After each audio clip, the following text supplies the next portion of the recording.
யங்ஸ்டர்ஸ்லாம் எங்களுக்கு இப்போ 18 அடுத்த எலெக்ஷன் வந்துச்சுன்னா டக்குன்னு போய் கண்ணு மூட்டு விஜய்க்கு போட்டுறக்கூடாதுல்ல. பாலிடிக்ஸ்னால் என்ன கொஞ்சமாச்சும் தெரிஞ்சுக்கிட்டு கொஞ்சம் நினைவாக ஓட்டு போட்டாலே போதும்.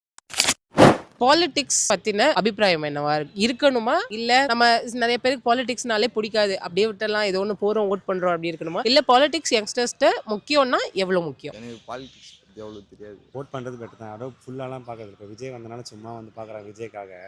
டிஎம்கேனா ஸ்போர்ட்ஸ்க்காக இதெல்லாம் பண்ணுறாரு. அதனால அது மேபி அவர் கொஞ்சம் இம்பார்ட்டன்ஸ் கொடுக்கலாம். அப்புறம் இப்போ விஜய் வந்தனால வந்து விஜய் இருக்கான்னு சொல்லிட்டு தான் அந்த பாலிடிக்ஸ்குள்ளே போகுது. யங்ஸ்டர்ஸ்லாம் எங்களுக்கு இப்போ 18 அடுத்த எலெக்ஷன் வந்துச்சுன்னா டக்குன்னு போய் கண்ணு மூட்டு விஜய்க்கு போட்டுறக்கூடாதுல்ல. பாலிடிக்ஸ்னால் என்ன கொஞ்சமாச்சும் தெரிஞ்சுக்கிட்டு கொஞ்சம் நினைவாக ஓட்டு போட்டாலே போதும். ஏன்னா எந்த பாலிடிக்ஸுமே இப்போ நல்லா இருக்கிறது இல்லை. எல்லாருமே கொஞ்சம் இதுதான். நம்மளோட பங்களிப்பு தெரிஞ்சுட்டு ஓட்டு போட்டால் போதும்.